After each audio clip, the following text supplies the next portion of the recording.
사도행전 25장 1절부터 27절까지 말씀을 함께 봉독합니다.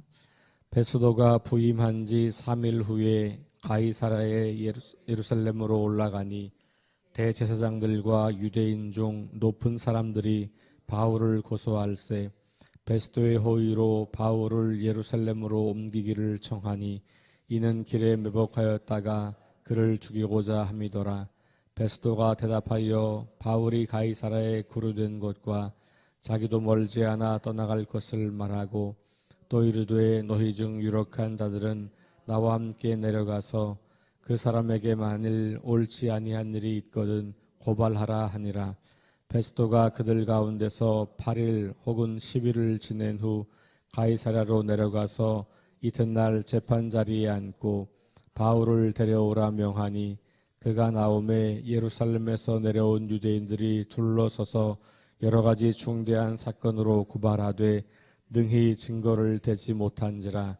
바울이 변명하여 이르되 유대인의 율법이나 성전이나 가이사에게나 내가 도무지 죄를 범하지 아니하였노라 하니 베스도가 유대인의 마음을 얻고자 하여 바울더러 묻되 내가 예루살렘에 올라가서 이 사건에 대하여 내 앞에서 신문을 받으려느냐. 바울이 이르되 내가 가이사의 재판 자리 앞에 섰으니 마땅히 거기서 신문을 받을 것이라.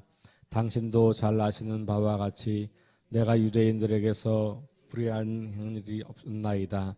만일 내가 불의를 행하여 무슨 죽은 죄를 지었으면 죽기를 사양하지 아니할 것이나 만일 이 사람들이 나를 고발하는 것이 다 사실이 아니면 아무도 나를 그들에게 내줄 수 없나이다. 내가 가이사께 상소하노라 한데 베스도가 배석자들과 상의하고 이르되 내가 가이사에게 상소하였으니 가이사에게 갈 것이라 하니라.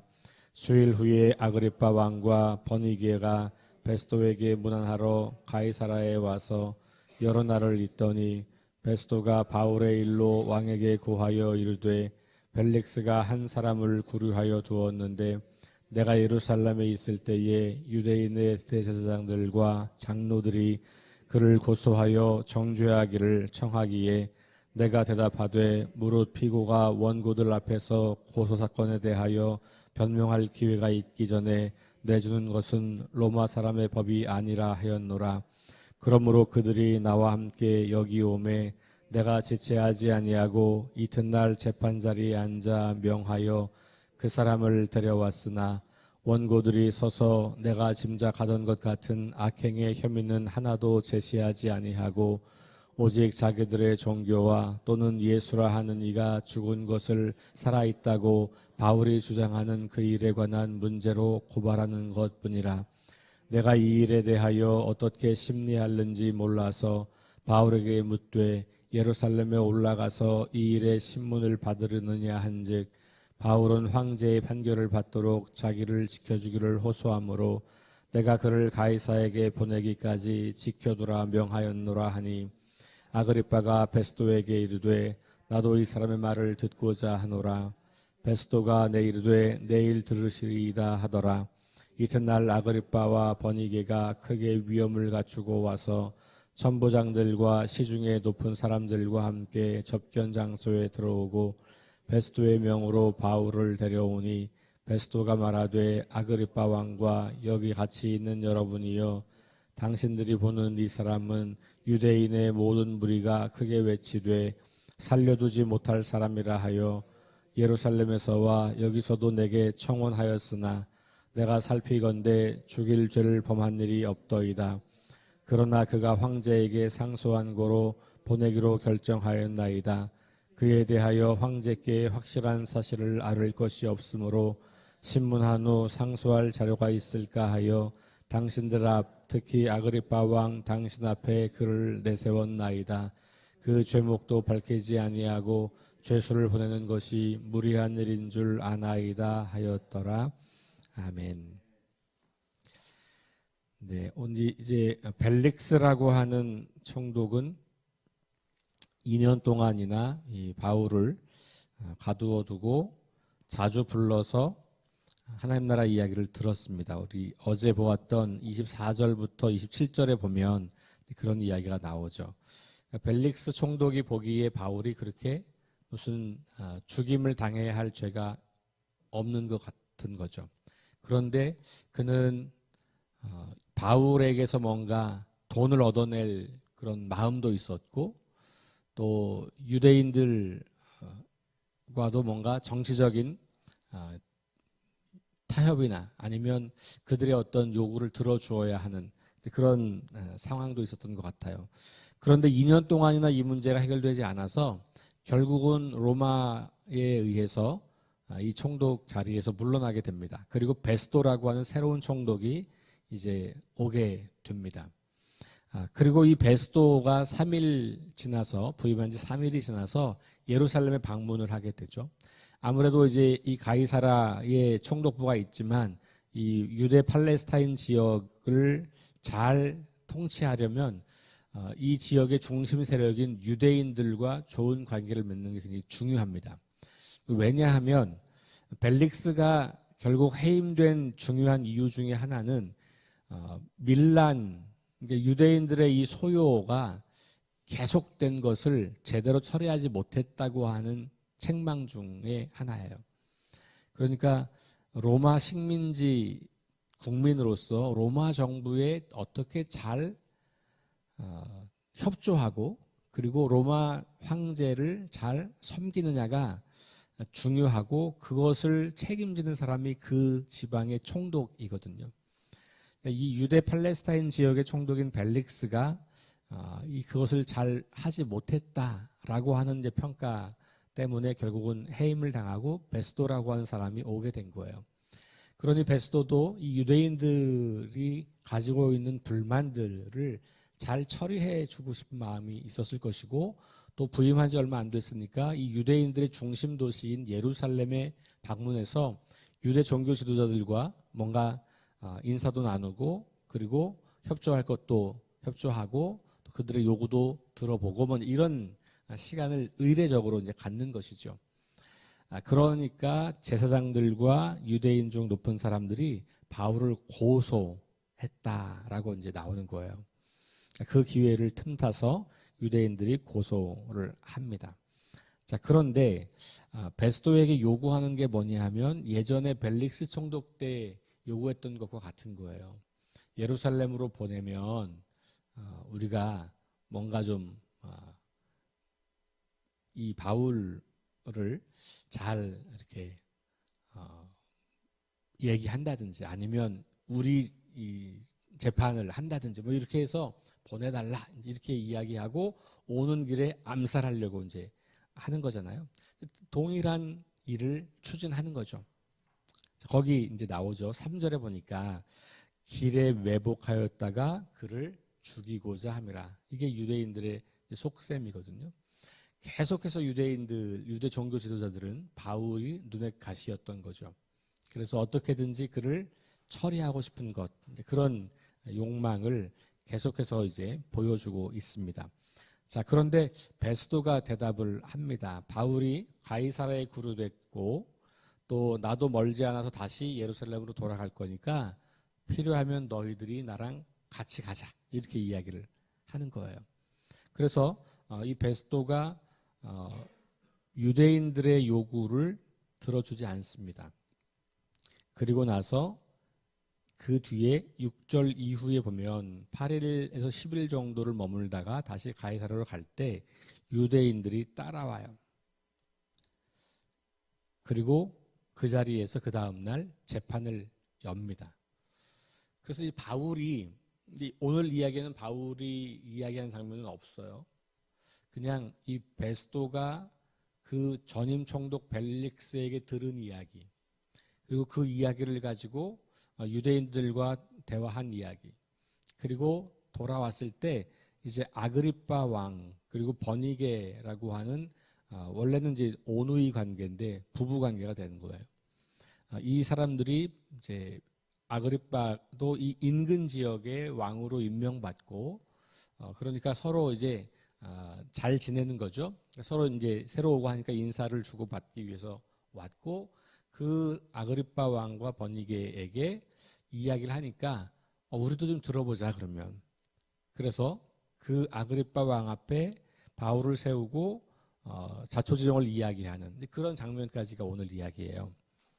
그리고 이제 26장 넘어가면 지난 주일 설교했던 그 본문이 이제 나오는 거죠.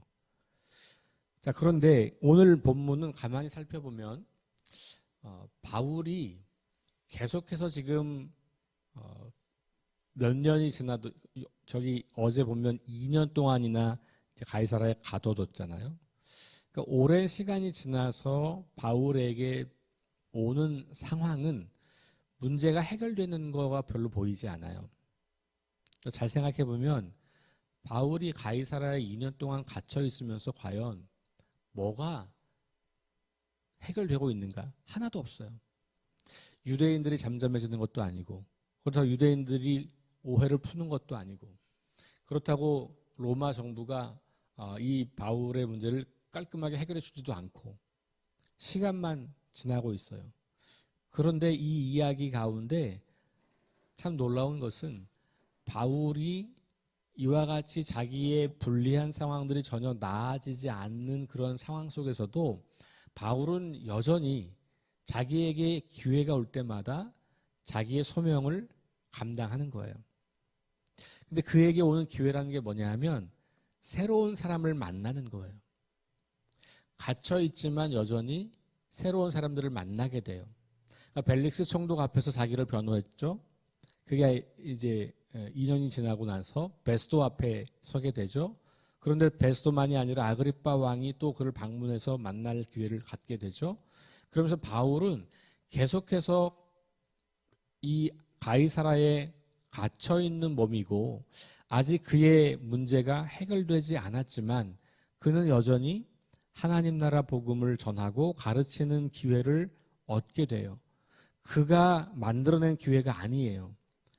바울에게는 우연히 찾아오는 기회들이에요. 바울이 계획하거나 바울이 주도하거나 바울이 뭔가를 이끌어가는 게 아닌데, 근데 이 사도행전의 이야기는 그 바울을 통해서 하나님이 일하시는 것을 우리에게 계속해서 보여주고 있는 거예요.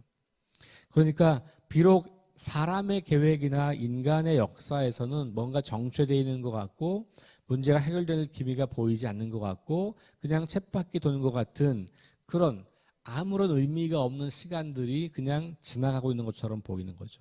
어찌 보면 우리가 생각할 때 하나님께서 복음의 역사를 강력하게 추진하고 이끌어 가신다고 하면 뭐 문제들이 빨리 해결되고 또 어디 가서 막 전도하면 사람들이 막 돌아오고 이런 걸 우리가 기대하는데 그러지 않은 시간이에요. 일종의 약간 침묵기 같은 시간이에요.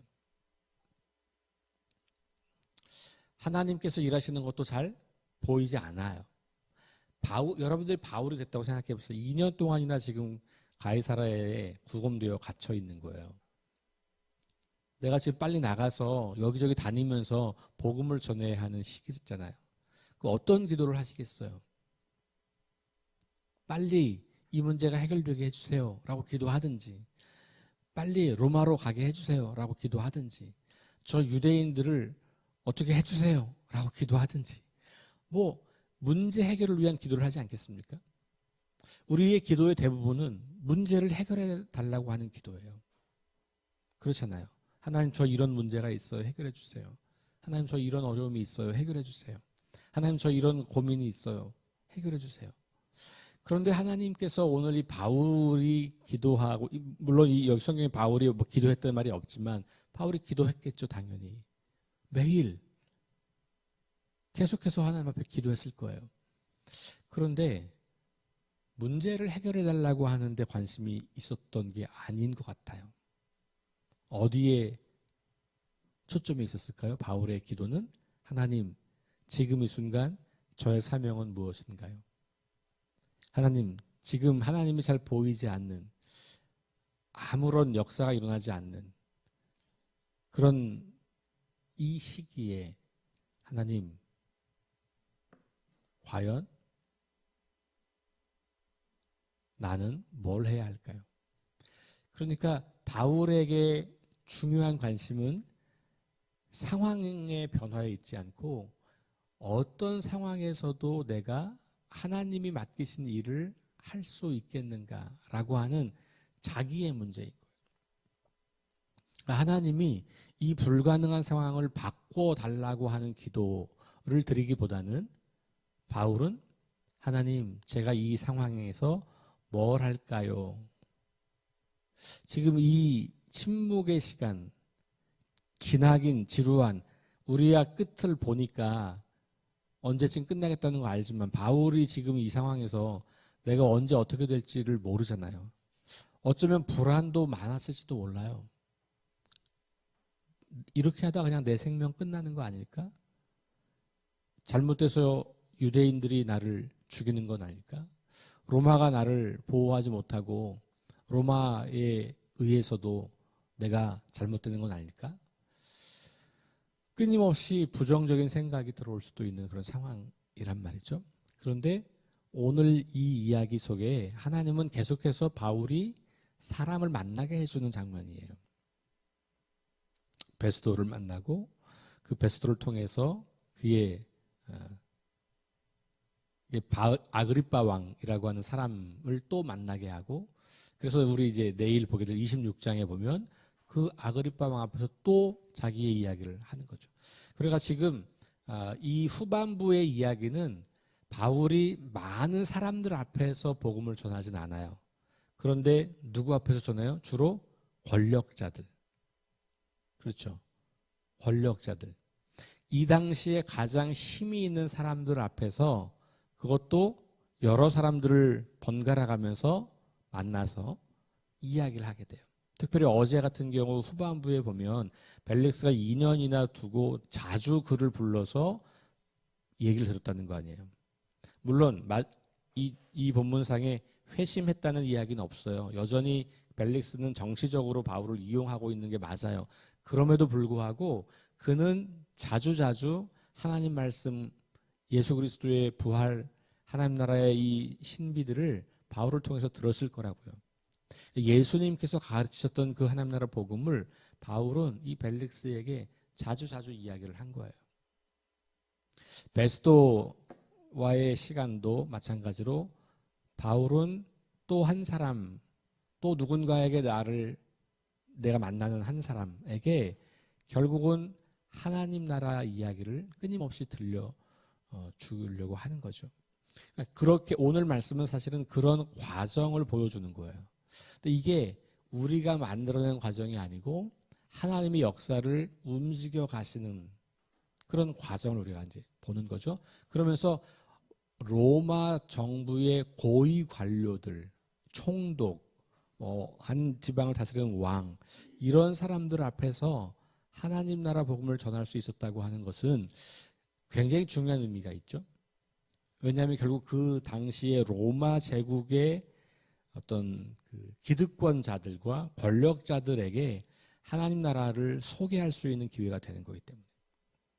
바울이 감옥에 갇혔을 때는 어떻게 이야기해요? 내가 여기에 갇혀 있으니까 간수들에게 복음을 전할 수 있는 거 아니냐.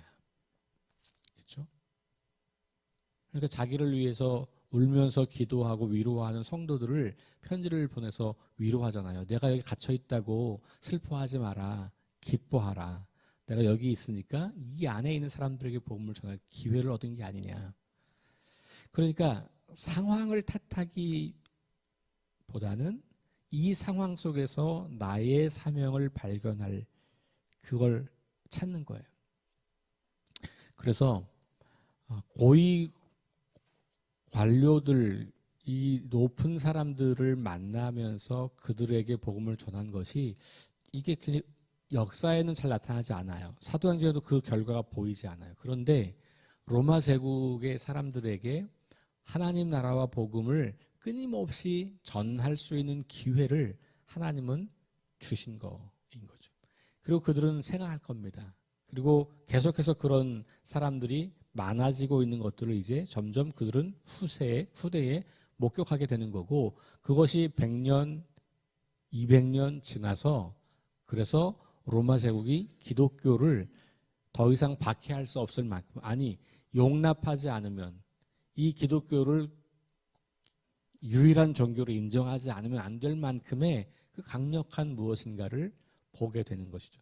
이게 이제 역사를 이렇게 관통해 보면 이 별거 아닌 것 같은 사소한 이야기가 하나님께서 얼마나 이런 순간들을 의미 있고 아름답게 사용하시는가. 근데 이때는 모를 거예요. 바울도 그걸 꿈에도 생각하지 못했을 거고, 그렇죠? 이 당시 사람들도 그걸 몰랐을 거라고요. 그러니까 우리의 꿈과 비전은 무슨 막 세계를 변화시키게 이런 게 아니고 지금 내게 주어진 상황 가운데서 하나님 나라 복음을 잘 전하는 것. 지금 내 앞에 선 사람과 그런 복음을 나누는 것. 지금 나와 함께 교제하는 사람들과 내가 하나님 나라를 함께 드러내고 세워가는 것. 우리는 우리에게 주어진 그 상황 속에서 그 일을 감당하는 거예요. 그러면 그것이 어느 날 엄청난 열매로 이 땅에 열매를 맺게 되는 것이죠. 그래서 이렇게 별거 아닌 것 같은 그냥 우연과 같은 아니면 그냥 어떤 정치적인 맥락으로 보면 그냥 정치인들이 뭔가 타협점을 찾으려고 하는 것처럼 보이는 그런 그냥 무의미해 보이는 시간과 이 역사 속에서도 하나님은 여전히 일하고 계시고 특별히 누구를 통해서 일하시냐. 하나님의 말씀과 자신에게 주어진 소명을 묵묵히 수행하는 이런 사람들, 연약한 사람들, 바울이 지금은 죄수의 입장이기 때문에 가장 약한 사람이잖아요. 그런 연약한 사람들을 통해서 그러나 그들이 하나님을 신뢰하고 자기에게 주어진 소명을 끝까지 감당하려고 하는 그런 사람들을 통해서 하나님은 계속해서 역사를 이끌어가고 계신다라는 것을 보게 돼요. 저와 여러분들이 무슨 대한민국을 어떻게 크게 바꾸겠어요. 그렇죠? 그런데 하나님은 그거를 하실 거예요.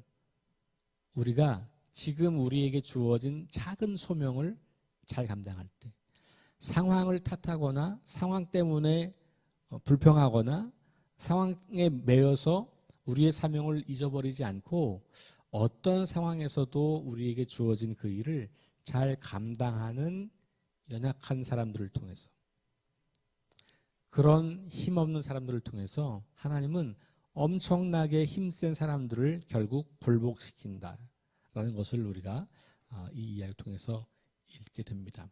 저와 여러분들을 바라보면 힘없는 사람들, 연약한 사람들, 그런데 우리는 하나님의 그 놀랍고 위대한 계획을 수행하는 사람들이기 때문에 우리는 위대한 사람이 되는 거예요. 그리고 누군가 그것을 알아주지 않는다고 할지라도 하나님은 우리를 통해서 그 일을 이루어가고 계신 거죠. 오늘 하루도 그런 마음으로 우리에게 주어진 시간, 주어진 공간, 만나는 사람들과 더불어서 하나님 나라를 오늘도 드러내고 살아내고 선포하는 귀한 삶이 될 수 있기를 주의 이름으로 축원합니다. 기도하겠습니다. 하나님 감사합니다. 오늘도 우리에게 함께 해주셔서 하나님을 알고 배우고 사랑하는 기회를 주신 것 감사합니다. 바울의 생애를 돌아볼 때 무의미한 시간들이 흘러가는 것 같고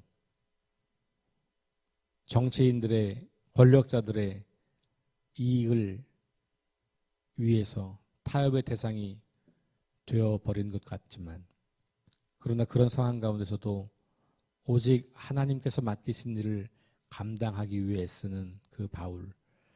그래서 자기 앞에 서는 누구에게라도 하나님 나라를 드러내고 예수 그리스도의 부활을 선포하는 그 바울을 우리가 만납니다. 오늘 하루를 살아가면서 우리에게도 교회가 닿는 대로 우리가 알고 있는 하나님을 또 우리가 살아가는 삶의 방식을 우리가 갖고 있는 부활의 능력과 소망을 나누며 살아내며 오늘도 우리의 인생으로 하나님 나라를 드러내는 거룩한 삶이 될 수 있도록 인도하여 주옵소서. 역사의 주관자이신 하나님 그분께서 내 하루도 이끌어 가시는 것을 우리가 기억하게 하시고 순간순간 하나님의 손길을 기억하며 성령께서 나를 통해서 이루어 가실 그 일들에 주목하며 우리의 말과 행동과 우리의 생각과 우리의 관계의 맺음이 아름답고 거룩하게 이어져 갈 수 있도록 인도하여 주옵소서. 연약한 우리 석교 공동체를 통해서도 이 땅 대한민국과 온 세상에 하나님 나라를 드러내려고 하는 그 하나님의 위대한 계획이 있음을 우리가 기억합니다. 우리 석교 공동체에게 맡기신 사명을 잘 발견하고 깨닫고 그것을 함께 수행해 나갈 수 있는 지혜와 믿음을 허락해 주옵소서. 예수님 이름으로 기도합니다.